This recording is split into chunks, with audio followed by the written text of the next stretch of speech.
কাউকে অসম্মান করতে গেলে শিক্ষার দরকার পড়ে না, কিন্তু কাউকে সম্মান দিতে গেলে শিক্ষার দরকার হয়।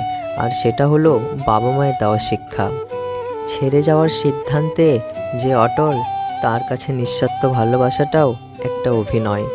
যারা বেশি মিষ্টি মিষ্টি কথা বলে, পেছন থেকে ছুরিটা তারাই আগে মারে। প্রতিদিন অত্যন্ত 1% হলেও নিজেকে উন্নত করবেন। বছর শেষে দেখবেন মোট 365% হয়েছে। যে কোনো সম্পর্কের পাসওয়ার্ড হচ্ছে বিশ্বাস। মানুষের বেঁচে থাকাটাই অস্বাভাবিক, মরে যাওয়াটা স্বাভাবিক। আজ হয়তো সময়টা খারাপ, কিন্তু সারা জীবন থাকবে না। তবে আজ যাদের চিনে নিলাম, তাদের সারা জীবন মনে থাকবে। অতিরিক্ত আপন হতে যাবেন না, দুঃখ ছাড়া কিছুই পাবেন না। ভগবান সবাইকে সব কিছু দেয় না। হয় কাউকে দিয়ে পরীক্ষায় ফেলেন, নয় কাউকে না দিয়ে ধৈর্যের পরীক্ষা নেয়। জোর করে কোনো কিছুই পাওয়া যায় না। ভাগ্যে থাকলে কেউ কেড়ে নিতে পারবে না। দেখতে সুন্দর অনেক পাওয়া যায়, কিন্তু যাদের মনটা সুন্দর তাদেরকে কেবল ভাগ্য করেই পাওয়া যায়। যে তোমাকে অবহেলা করবে, তাকে ধন্যবাদ দিয়ে দূরে সরে যাও, কারণ তার অবহেলার কারণেই হয়তো তোমার জীবন হবে উন্নতি। অবহেলা থেকে মানুষ অনেক কিছুই শিখতে পারে। অবহেলায় মানুষের জ্ঞান শক্তি বৃদ্ধি হয়। অবহেলা মানুষের ঘুমন্ত মস্তিষ্ককে জাগ্রত করে দেয়। কাউকে যতই কাছ থেকে চেনো না কেন, মন খুলে সব কথা কখনোই বলো না। মনে রেখো, এ যুগে বিশ্বাসের মর্যাদা কেউই রাখে না। জীবনে যদি বারবার পড়ে যান, তবে পথটাকে বদলান, স্বপ্নটাকে নয়। কারণ একটা গাছ তার পাতা বদলায়, জায়গা নয়। মনোবিজ্ঞানীরা বলেন, কেউ যদি তুচ্ছ বিষয়ে অনেক হাসেন, তবে সে ভিতর থেকে খুবই একা। যদি কেউ অতিরিক্ত ঘুমায়, তাহলে সে অসুখী। যদি কেউ কম কথা বলে, কিন্তু যেটুকু বলে খুব দ্রুত বলে, তাহলে সে কিছু গোপন করেছে। যে কাঁদতে পারে না, সে দুর্বল প্রকৃতির।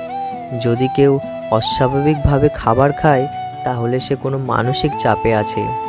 যদি কেউ একটুতেই কেঁদে ফেলে, তার মানে সে নিরীহ এবং কোমল হৃদয়ের। কথা বলতে যতটুকু যোগ্যতা লাগে, নীরবতা অবলম্বন করার জন্য এর চেয়ে অনেক বেশি যোগ্যতা লাগে। কাঁটা থেকে বাঁচার জন্য যেমন পায়ে জুতো পরা উচিত, সারা পৃথিবীতে কার্পেট বিছানোর দরকার নেই। ঠিক তেমন, যদি তুমি শান্তি চাও, তাহলে নিজেকে বদলানোর চেষ্টা করা উচিত, অপরকে নয়। সৎ এবং মহৎ লোকেদের সমালোচনা করা খুবই সহজ, কিন্তু তাদের মতো হওয়াটা অনেক কঠিন। প্রেম করলে ঝগড়া হবেই, ঝগড়া পর যদি আবার দুজনের মিল হয়, সেটাই ভালোবাসা।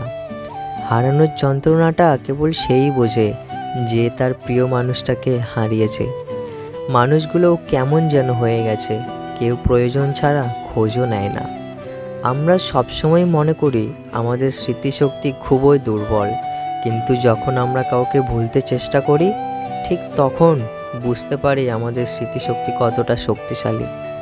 স্বার্থপর মানুষেরাই জীবনে ভালো থাকে, বাকিরা তো কেবল অপরকে ভালো রাখে। মানুষ কখনো ইচ্ছে করে বদলায় না। কিছু মানুষের অবহেলা, কিছু মানুষের স্মৃতি, কিছু মানুষের ব্যবহার আর পরিস্থিতি ও সময় মানুষকে বদলাতে বাধ্য করে। জীবন অভিজ্ঞতা থেকে বলছি, যত একা থাকবেন তত ভালো থাকবেন। বছরের পর বছর ধরে একটা মানুষকে কখনোই ভালো লাগতে পারে না। যদি লাগে, তবে সেটা ভালো লাগা না, সেটা আসলেই ভালোবাসা। যে ব্যক্তি তোমাকে সত্যবাদী বলে বিশ্বাস করে, তার সাথে মিথ্যা কথা বলা নিকৃষ্টতম বিশ্বাসঘাতকতা। খারাপের সংস্পর্শে থাকলে একসময় ভালোটাও খারাপ হয়ে যায়। আমাদের বয়স বাড়ার সাথে সাথে ইগো বাড়ছে, ভালোবাসার মানুষের সংখ্যা কমছে, কাছের মানুষেরা ছেড়ে যাচ্ছে, আপন মানুষেরা ঠকাচ্ছে। এটাই বাস্তব সত্য। প্রিয়জন হারানোর চেয়ে ঘর হারানো ঢের ভালো। ঘর হারালে পথে থাকা যায়, কিন্তু প্রিয়জন হারালে না পথে থাকা যায় আর না ঘরে থাকা যায়। জীবনে কাউকে পাওয়াটা বড় কথা না, আপনি যাকে পেয়েছেন তাকে জীবনের শেষ পর্যন্ত কাছে পাওয়াটাই বড় কথা। সব ক্ষেত্রে অতীত ভুলে যাওয়া ঠিক নয়, কিছু ক্ষেত্রে অতীতকে মনে রাখা জরুরি, অতীতকে শ্রদ্ধা করা জরুরি। কারা আপনার বিপদে পাশে ছিল, কাদের মাধ্যমে আজ আপনি সফলতার চূড়ায় পৌঁছাতে পেরেছেন, এইসব আপনি কখনো ভুলবেন কি করে?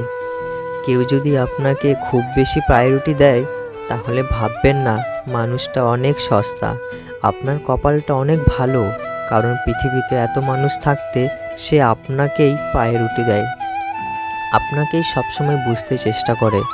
আপনার কাছে এই অতিরিক্ত প্রায়োরিটিটা অনেক সময় বিরক্তর কারণ হতে পারে। একটাবার ভেবে দেখুন, যে মানুষটার কাছে আপনি এতটাই স্পেশাল যে তার সবটা জুড়ে শুধু আপনিই আছেন, তাকে অবহেলা করাটা কি ঠিক? তার প্রায়োরিটিটাকে মূল্য দিতে শিখুন, হোক সেটা বন্ধুত্ব, ভালোবাসা কিংবা বেস্ট ফ্রেন্ডের সম্পর্ক। কষ্টে পেয়েও যারা প্রতিবাদ না করে চুপচাপ থাকে, তাদের দুর্বলতা ভাবার কোনো দরকার নেই। এটা তাদের মা বাবার দেওয়া ভালো শিক্ষার পরিচয়। স্বার্থের টানে আত্মীয় স্বজন সবাই হয়তো ছেড়ে চলে যায়, কিন্তু স্বার্থের জন্য স্বামী স্ত্রীরা একে অপরকে খুব কম ছেড়ে যায়। কেউ আপনার না, এইটা মাথায় রাখলেই অনেক কিছুই সহজ হয়ে যাবে।